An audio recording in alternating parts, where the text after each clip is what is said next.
de Dieu, hier, nous avions vu à l'œuvre. Nous avons vu comment est-ce que Dieu s'est choisi quelqu'un. Nous avons vu la situation d'Israël. Nous avions dit que Israël avait fait ce qui est mal aux yeux de Dieu et qu'en conséquence, Dieu avait livré Israël aux mains de ses ennemis, son ennemi juré qui était Madian, au point que la situation était devenue tellement désespérante que Israël a compris que la situation qu'elle vivait n'était pas normale, mais elle était spirituelle. Amen. Israël a compris que la solution n'était pas normale. La solution ne relève pas de la normalité, mais que cette solution pouvait se trouver dans le spirituel. Alors, la Bible nous dit que Israël a crié à Dieu. Amen. Israël a poussé le cri de la destinée. Et quand Israël a poussé le cri de la destinée, eh bien, Dieu s'est souvenu d'Israël et Dieu a envoyé un prophète pour parler à Israël. Parce que la Bible dit quoi? La Bible nous dit que l'Éternel envoya sa parole pour délivrer spirituellement. Quand le problème qui est posé est un problème spirituel, Dieu envoie sa parole, car sa parole a pouvoir pour libérer, pour rétablir les solutions, les situations spirituelles désespérantes. Donc, quand la solution doit venir, quand le problème est posé spirituellement, Dieu envoie une parole d'abord. Amen. Il envoie d'abord une parole. Et c'est sur la base de cette parole que Dieu s'appuie pour agir. Amen. C'est pour ça que la Bible nous dit dans le psaume 107 qu'il envoya sa parole et sa parole les guérit et les délivra de la force. Donc Dieu va envoyer sa parole par le truchement d'un prophète pour rappeler l'alliance. Pour rappeler que vous, en Israël, voilà l'alliance et tout et tout. J'ai fait ça pour vous, j'ai fait ça. Vous n'avez pas eu la crainte, vous avez fait du mal et tout et tout. Maintenant, comme vous avez crié à moi, je vais vous donner un libérateur. Mais ce libérateur que Dieu a choisi était un homme qui n'avait pas confiance en lui. Il s'appelait Gédéon. Gédéon avait été touché par la société. C'est-à-dire que le regard de la société avait eu un impact sur lui au point que lui, Gédéon, ne se voyait pas comme quelqu'un qui pouvait être utilisé par Dieu. Comme toi aujourd'hui, tu as en toi des qualités, mais en fait, tu doutes de tes capacités, tu ne sais pas. Dieu t'a rempli de potentialités, de qualités pour que tu sois le porte-flambeau de ta famille, mais le social, les réalités sociales, les réalités, les contingences locales t'ont amené à douter de ce que Dieu a mis en toi. Parce que tu as cru vrai le jugement des hommes. Tu as cru vrai ce que les hommes t'ont dit. Les hommes t'ont dit que tu n'es rien. Les hommes t'ont dit que tu ne peux rien. Et tu as cru ce qu'ils t'ont dit sans écouter Dieu. Parce que nous n'écoutons pas souvent Dieu. Nous n'écoutons pas souvent le Seigneur. Nous n'écoutons pas l'Éternel. Nous écoutons les hommes. Nous écoutons les hommes. C'est pour ça que chaque fois, quand nous voulons vivre, c'est-à-dire que nous cherchons à savoir quelle est la vie des hommes. Qu'est-ce que les hommes vont penser de nous? Quel sera le camp, dira-t-on? Que va dire ceci? Bien-aimé, si tu veux bâtir ta vie sur le camp, dira-t-on, tu vas frustrer ta destinée. Parce que Satan va animer le camp, dira-t-on. Satan va animer ce que tu écoutes. Satan va les animer pour te frustrer et te dire que tu ne peux rien faire. Amen. Tu vas te dire, si essaie de faire ça là, qu'est-ce que les gens vont dire? Ils vont vouloir dire que c'est comme ci. Ils vont vouloir dire que c'est comme ça. Bien-aimé, ferme tes oreilles à ces choses. Il y a une destinée pour toi. Il y a une destinée pour toi. Je suis en train de parler à la vie de quelqu'un. Je suis en train de dire à quelqu'un qu'il y a une destinée pour toi. Jésus a versé son sang pour toi, pour que ta destinée soit relevée, pour que ce pourquoi Dieu t'a amené sur terre, que tu puisses l'accomplir. Amen. Gédéon a dit quoi? Il dit que je suis d'une famille, une famille pauvre, la moins que rien, la famille la plus pauvre, la famille de Manassé, la plus pauvre de Juda. Comment est-ce que tu peux dire que je suis choisi par Dieu? Mais comme je l'ai dit hier, Dieu ne regarde pas ton état, ne regarde pas ces choses pour te choisir. Dieu ne juge pas les choses selon l'apparence. Dieu juge selon le cœur et la disposition. Amen. Alors, quel que soit ce que tu peux vivre, quel que soit ce que tu peux penser, la pensée de Dieu n'est pas ta pensée. La Bible dit que vos voix ne sont pas mes voix. Autant les cieux sont élevés au-dessus de la terre, autant vos voix sont éloignées de mes voix. Amen. Les pensées de l'homme ne sont pas les pensées de Dieu. Les hommes t'ont rejeté, mais pendant que les hommes te rejettent, Dieu t'accepte. Pendant que les hommes disent que tu es moins que rien, Dieu voit, Dieu te choisit pour une œuvre de grandeur. Amen. Et Dieu a choisi Gédéon. Dieu a révélé à Gédéon. Dieu a amené Gédéon à changer son système de pensée. Pour lui dire que Gédéon, tu n'es pas le zéro. Tu n'es pas le moins que rien que les gens ont dit que tu es. Les gens t'ont menti. Ils t'ont menti pour te dire que tu ne peux pas réussir ta vie. Ils t'ont menti pour te dire que tu ne peux rien accomplir. Mais moi, ton Dieu, je te dis que Gédéon, tu es un héros. Pourquoi? Parce que avant même un héros, c'est quelqu'un qui a remporté des victoires. Mais avant même que Gédéon ne remporte des victoires, Dieu l'avait déjà désigné héros. Amen. Cela ne dépend pas de celui qui veut, ni de celui qui court, mais de Dieu seul qui fait miséricorde. À qui il veut, quand il veut, comme il veut. Alléluia. Amen. Alors, Gédéon, cet homme-là, il va être utilisé par Dieu. Dieu va lui démontrer qu'il est avec lui. Bien-aimé de Dieu, si Dieu est avec toi, tu as la majorité. Dieu avec toi, tu as la majorité. Les gens peuvent se liguer contre toi. Les gens peuvent dire ce qu'ils veulent contre toi. Les gens peuvent parler contre toi. Mais si Dieu est avec toi, qui peut être contre toi? Amen. Tu as dit à Gédéon, je serai avec toi. Mais Dieu va donner des recommandations. Pourquoi? Parce que la situation sociale que vivait Gédéon était une situation qui était relative à quoi? Qui était relative à un renversement des fondements dans la famille de Gédéon. Dans la famille de Gédéon, dans la maison de son père, il y avait un hôtel qui avait été bâti là-bas. Un hôtel de Baal, un hôtel d'un autre Dieu. Or, vous savez que lorsque les fondements sont renversés, c'est lorsque l'adoration n'est pas donnée à Dieu, mais elle est donnée à un autre Dieu. Car la Bible nous dit dans Exode 20 que tu adoras l'Éternel ton Dieu de tout ton cœur. Parce que moi, Dieu, je suis un Dieu jaloux qui punit l'iniquité. Donc, dans la famille de Gédéon, il y avait eu une adoration. Il y avait eu un hôtel qui avait été bâti. Alors, Dieu va donner une recommandation. Tu es le Gédéon de ta famille. Celui qui doit détruire l'autel de Baal qui a été érigé dans ta famille, c'est toi. Celui qui doit renverser les autels ancestraux de ta famille, c'est toi. Celui qui doit rétablir l'autel de Dieu dans ta famille, c'est toi. Bien-aimé de Dieu, voici ce que fit Gédéon. La Bible nous dit quoi? Verset 25. Dans la même nuit, l'Éternel dit à Gédéon, prends le jeune taureau de ton père. Oui, le jeune taureau qui appartient à ton père. Prends ça. Amen. Et un second taureau de 7 ans. Et renverse l'autel de Baal qui est à ton père. Quel est l'autel que ton père a bâti? Sur quoi est-ce que tes pères ont bâti votre famille? La situation dans laquelle Gédéon était, la situation de frustration, cette situation qui a fait que Gédéon, c'est-à-dire avait perdu espoir, sa vie tournait en rond et tout, était liée à l'adoration de Baal dans sa famille. Donc cela avait un impact sur sa vie. Malgré que Gédéon soit le choix de Dieu, cette situation, cet autel, cette adoration avait un impact sur sa vie au point que sa mentalité a été affectée. Gédéon a douté de ses capacités. Gédéon a douté même de son appel. Gédéon a douté de tout. Pourquoi? Parce que cet autel avait une influence sur ta vie, sur sa vie. De la même manière, tu es le choix de Dieu.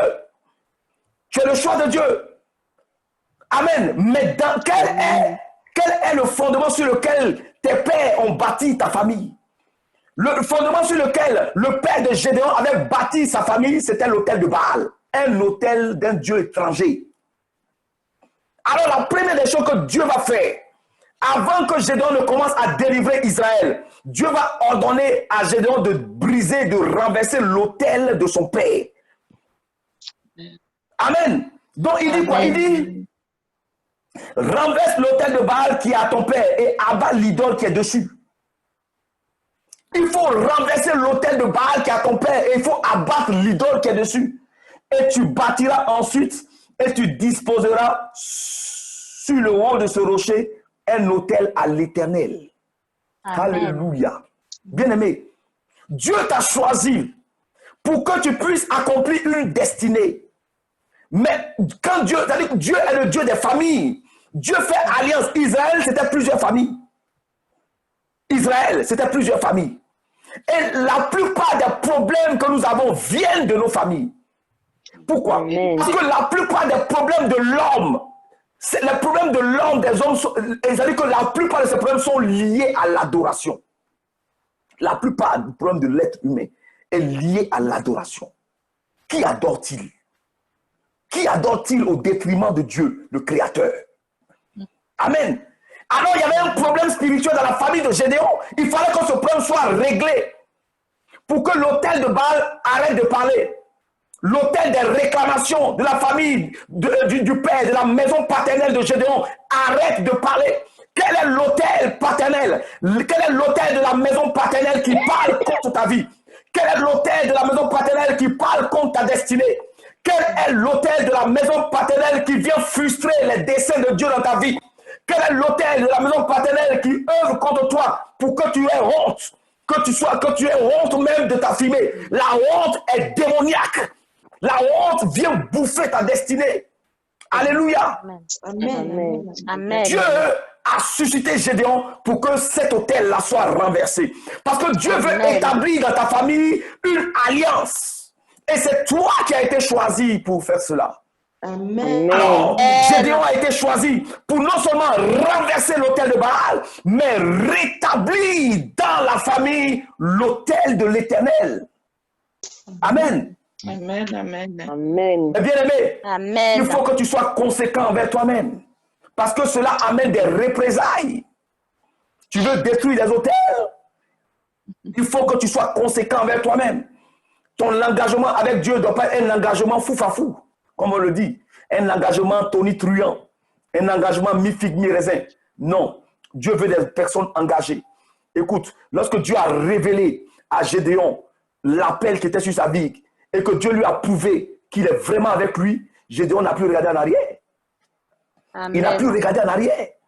Alors, regardez ce qui va se passer. On dit quoi? On dit, Gédéon prit 10 hommes. On dit, tu prendras Gédéon prit 10 hommes parmi les serviteurs, fils de l'Éternel, qui avait dit, mais comme il craignait la maison de son père et les gens de la ville, il exécuta de nuit et non de jour. Lorsque les gens de la ville se furent levés de bon matin, voici l'autel de Baal était renversé. Vous voyez? C'est-à-dire, quel est le lien entre l'autel de Baal de la famille de Gédéon et puis les gens de la ville? Donc, vous comprenez que cet autel de Baal, en fait, cet autel qui avait été érigé, cette idole, était un démon territorial, en fait. C'est un esprit territorial qui gérait le territoire de tous les gens de la ville. Est-ce que vous comprenez ça? Il y a des démons territoriaux. Soit on parle des démons territoriaux. C'est-à-dire que cette idole-là, c'était une idole qui gérait un territoire. Amen. Donc, on dit quoi? L'autel de Baal était renversé. L'idole placée dessus était abattue et le second taureau était offert en holocauste sur l'autel qui avait été bâti. Ils se disent l'un à l'autre, qui a fait cela? Et ils s'informèrent et firent des recherches. Et on leur dit, c'est Gédéon, fils de Joas, qui a fait cela. Gédéon, fils de Joas. C'est-à-dire qu'on a fait quoi? On a établi Gédéon à l'égard de la filiation de son père. Dans le monde spirituel, quand on t'appelle, on te dit Alain Dignard, fils de Dignard. Est-ce que vous comprenez? Aimé Constant Lasme, Constant Lasme, fils de Lasme. Voilà comment on vous répète. Tel un fils de temps. Dans le spirituel, c'est comme ça, on t'appelle. Quand on établit la filiation à l'égard de ton père. Vous comprenez? C'est ça. Cette filiation doit être rompue spirituellement maintenant. On doit dire maintenant, Yves Koukounion, fils de Dieu, serviteur de l'Éternel. Alain Dignard, serviteur de l'Éternel. Voilà comment on doit t'identifier dans le spirituel. Alléluia. C'est ça, bien-aimé. Gloire à Dieu. Bien-aimé. Donc, on dit quoi? On dit, c'est Gédéon, fils de Joas, qui a fait cela. Alors, les gens de la ville disent à Joas, ils sont allés dire à quoi? Ils ne sont pas allés parler à Gédéon. Écoutez-moi très bien. Ils ne sont pas allés parler à Gédéon, ils sont allés parler à son père. Ils sont allés réclamer la vie de Gédéon à son père. Amen, amen, amen, amen. La Bible, c'est de l'actualité. Qui va te livrer? Qui peut te livrer? C'est celui qui peut te livrer. C'est à lui, on va s'en prendre. On dit, alors les gens de la ville, dis à Joas, fais sortir ton fils, qu'il meure. Livre-nous ton fils, en d'autres termes. Il faut nous livrer ton fils. Il a osé renverser l'autel de Baal. Livre-le-nous pour qu'il meure. Bien-aimé, Que tout décret de mort dans ta famille soit annulé au nom de Jésus de Nazareth. Amen. Amen. Tout décret Amen. familial de mort prématuré dans ta famille, je dis, soit annulé au nom de Jésus de Nazareth. Amen. Bien-aimé, voilà la réalité. Mais le père n'a pas livré son fils. Amen. Le père, Joas, n'a pas livré son fils. Il dit, mais vous vous plaignez. Mais si Baal est vraiment Dieu, là, il n'est qu'à se défendre lui-même. C'est quelle idole, on l'adore, et puis c'est nous, on doit le défendre. Aïe. Tu comprends quoi? S'il est vraiment Dieu, là, lui-même, il n'est qu'à venir se défendre, on l'a renversé son hôtel. Lui-même, il n'est qu'à venir se défendre. Pourquoi c'est vous qui prenez la défense de Baal? Je ne comprends pas cette affaire-là. Quand l'Éternel, là, on renverse son hôtel, lui-même, il agit. Alors, pourquoi est-ce qu'on renverse l'autel de Baal et puis Baal lui-même ne se plaint pas? Et c'est vous qui parlez. Alléluia. Bien-aimé de Dieu, tu as la responsabilité de renverser l'autel familial qui a été établi. C'est cet autel-là qui agit contre toi. L'autel de la maison de ton père. Quand Dieu veut agir avec quelqu'un, Dieu te demande de renverser cet autel-là.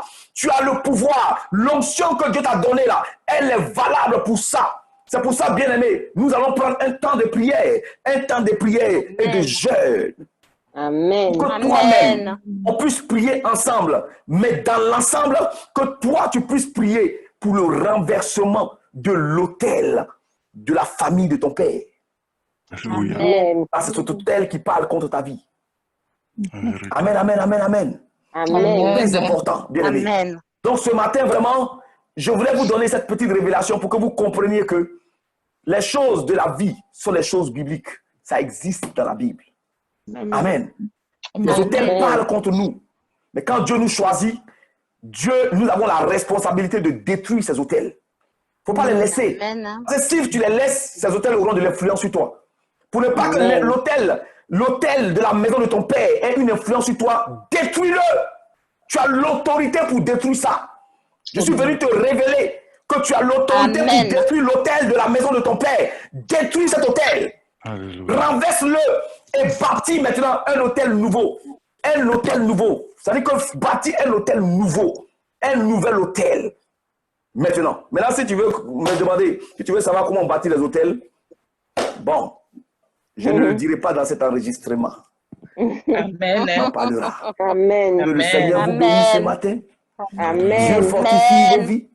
Que Dieu vous bénisse. Que cette journée soit une journée de grâce pour vous. Que le mois d'août auquel vous êtes entrés, la même manière que nous sommes entrés dans ce mois, nous en sortirons tous au nom de Jésus de Nazareth. Amen. Restera dans le mois d'août au nom de Jésus. De la même manière que nous sommes rentrés dans le mois, nous en sortirons au nom de Jésus de Nazareth. Amen. Grâce et la faveur de Dieu est sur nos vies et nous marchons avec Dieu. Et si Dieu est avec nous, personne ne peut être contre nous. Au nom de Jésus, bonne journée à vous. Amen. Et que Dieu vous bénisse. Amen. Alléluia. Amen. Amen. Adieu. Merci.